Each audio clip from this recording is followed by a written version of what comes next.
What's going on, you guys? Petplatypus here, and it's time to review Season 1 of the Seven Deadly Sins anime. 2.5 weeks later, yeah, this review's pretty late. Let's not waste time and jump right in.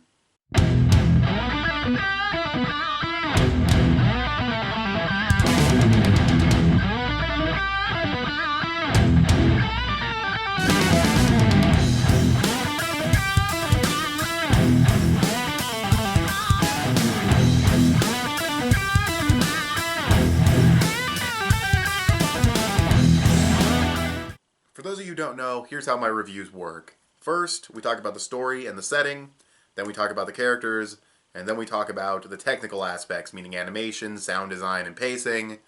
I talk about specific things that I find, within the series that are unique or whatever, more miscellaneous things, and then I call it a review. All while being spoiler-free, so don't worry about spoilers in this video. I don't even think I'm going to have, like, a spoilery thing in the second half, so don't worry about spoilers at all if you haven't seen the Seven Deadly Sins. Anyways, let's get started. The basic story premise and setup for the Seven Deadly Sins is basically this. Princess Elizabeth, the third princess of the Kingdom of Leonis, in the land of Britannia, finds that the Holy Knights that are supposed to guard their kingdom are kinda shitheads, so she goes out to search for these 7 criminals called the Seven Deadly Sins who used to be knights who worked under the king, were framed for the murder of a top-ranking Holy Knight 10 years ago. She's putting her faith in them, though she thinks they're not all that bad, especially compared to the current Holy Knights. She goes out to find them, and that's basically the story for this season. Pretty much each arc, for the most part, introduces a new sin, and they get a little bit of exposition on their character and how they interact with the others and all of that. Then there's the setting.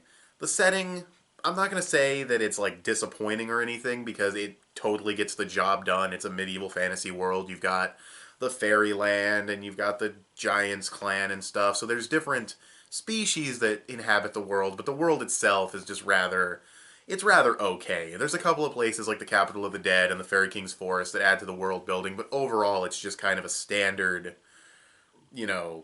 place. It's a standard medieval world with like wood and stone buildings and stuff like that. So it's nothing that mind-blowing or super impressive. They've got like mythical creatures and stuff too, so that adds to the world building, but overall it's like fairly standard. It gets the job done. It's serviceable. So what do I think of the story and setting? Well, I'd already told you what I thought of the setting pretty much. So as far as the story goes, I think it's a good setup. It's good to have this full main cast of characters that are already battle-hardened veteran fighters who've been around for years because it allows us to see them be super overpowered without the need for a ton of explanation. You don't have to deliver all their backstory right away. You can learn about it as it goes and everything, and the characters still have room to grow and develop, but they're also very established and they're also very interesting. They're not just blank slates that you're starting off with. That's kind of what Elizabeth is, but that makes sense. So I like the setup for the story. I like what it can do for the characters, what it can do for the history of the world and everything. So all that stuff's great. I'd probably give the story and setting, with the setting just being kind of average and the story setup being rather unique and pretty cool. Not like at its base. Like I said, it's, there's bad people ruling the kingdom, go get help. It's kind of basic, but it's everything with the history and the characters and the whole can of worms of how everything branches off into all the different characters' backstories and how they interact with each other. All that stuff story-wise and the villain's plan and all that. That's where all the unique and interesting stuff comes in. But the setting is just kind of okay. So I honestly give it all around like a 7.5 to a 7.8. It's, above good, not quite like a great, very good, setup or anything, but it gets the job done. It's good. So, moving on to characters. Okay, there's a lot of them, so I'm only going to talk about like the main 5. I'm not going to go into every single character for spoiler reasons, of course, and there's just too damn many. So I'm going to talk about the main 5. You have Elizabeth, the princess. You have Meliodas, the captain of the 7 deadly sins and the sin of wrath. You have Bon, the sin of greed. King, the sin of sloth. And Diane, or Deanne as the dub calls her, the sin of envy. I bring up all the characters at once because I think it's important to talk about them as a unit because they are a team, they are the 7 deadly sins, and they work really well off of each other.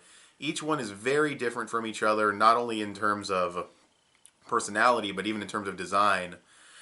And they all kind of show their traits. They show their sin, except for Meliodas. You know, Diane is jealous of other girls being with Meliodas because she has a crush on him. King is always lounging around on his floating pillow spear transforming thing.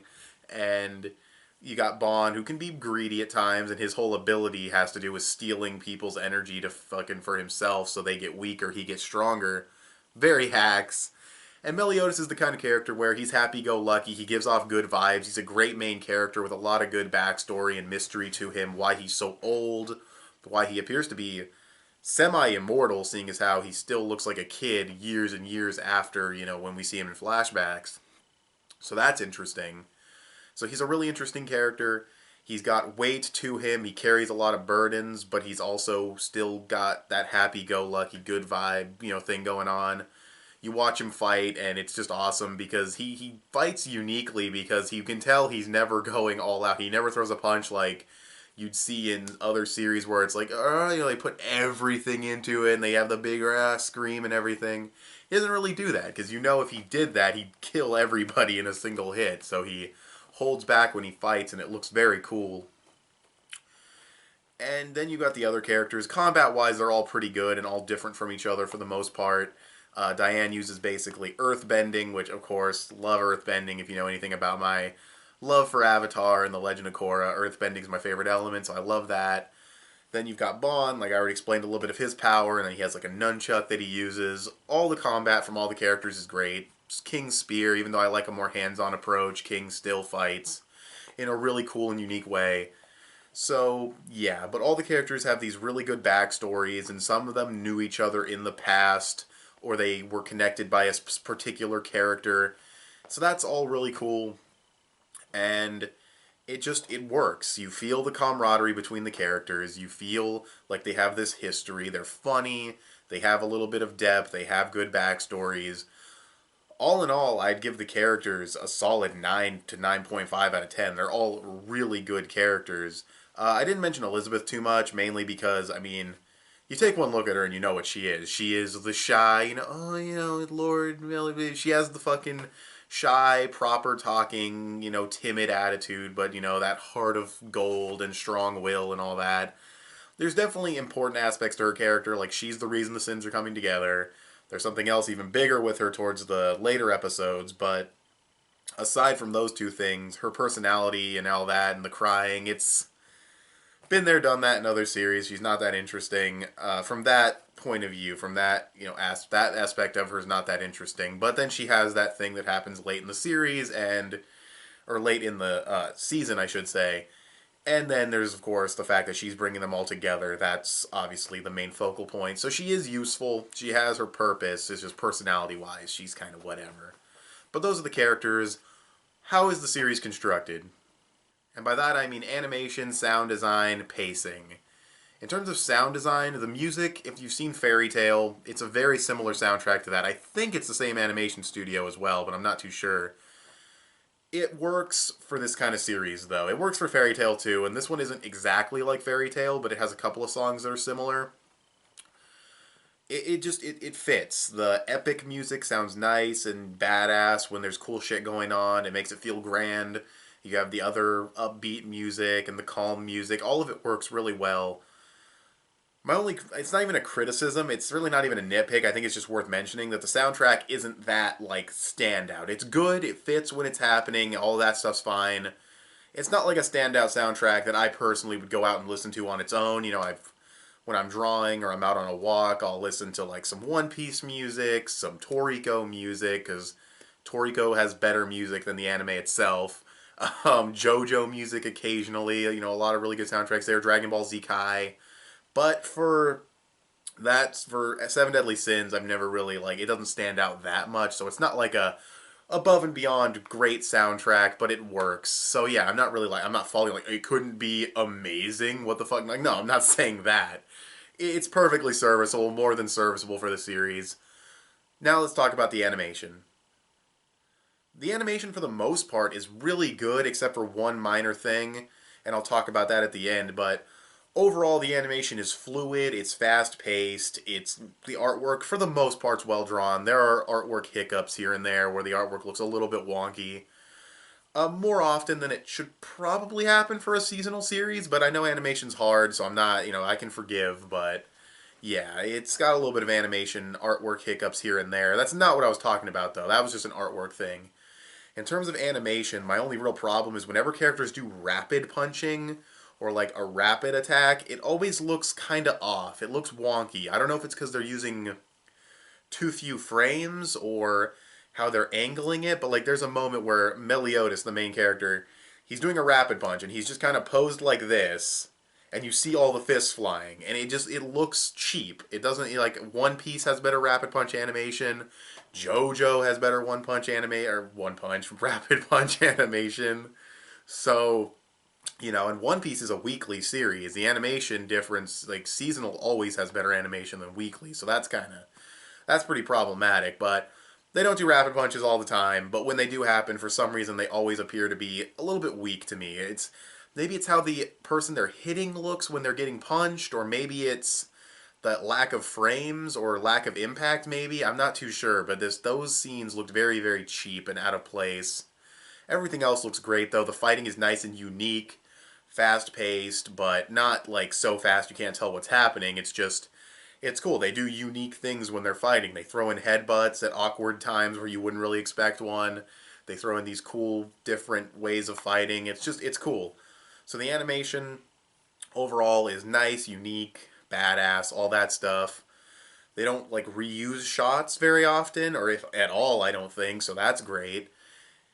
And yeah, so animation, great. Music, more than serviceable. The pacing is kind of a problem. It's not terrible, and rewatching it again in English, I didn't find as much of a problem with the pacing as I originally did, but it gets pretty fast.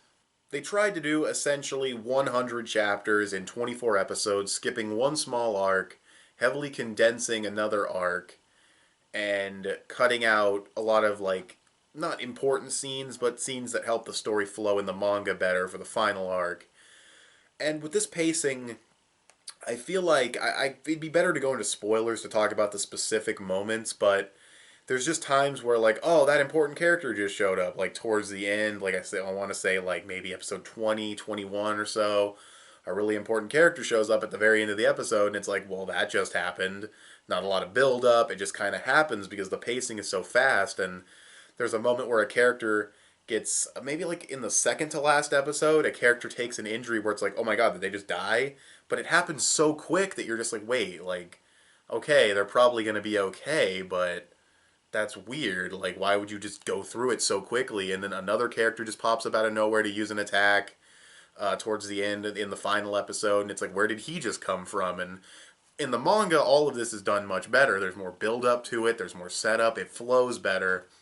So the things they cut out from the manga to do this adaptation, I feel in the final arc caused the story to flow a little bit poorly in a couple areas. Characters would just pop up in areas and they'd rush through some scenes, but it's not terrible.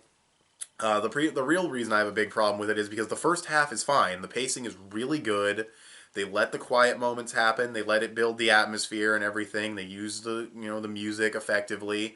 But as it keeps going and you're doing 100 chapters in one fucking season, you have to go fast. You're not giving yourself the option to do, okay, well, we want this episode to be fast paced because the material we're given with the chapters was not, it wasn't a ton of it, so we want to condense the chapters to make a fast paced episode.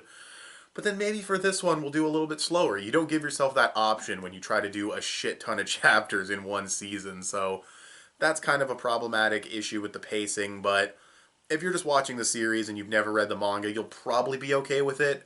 I personally didn't read the manga until after I caught up, and I did have a problem with characters popping up and everything, so if that means anything to you, there that is, but yeah, overall, the pacing, it has a hiccup, but it's pretty good for the majority of the series. It's really in like the last third, a little bit in the middle, not too bad, and then like I said, the animation is great with a few artwork hiccups and some rapid punch animation issues, which is kind of a nitpick, honestly. I'll just say that right now, but yeah, and the sound design it's serviceable. So with all that being said, I'd probably give it a 7.5 to an 8 because I really think the way the fighting is depicted helps it out a lot.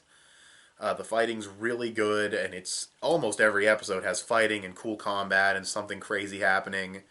because there is a lot of really badass action in the series, and I'll talk about a little bit more of that once I give the final rating. So I gave story and setting a 7.8, I gave the characters a 9.5, and I gave the technicals like an 8 out of 10.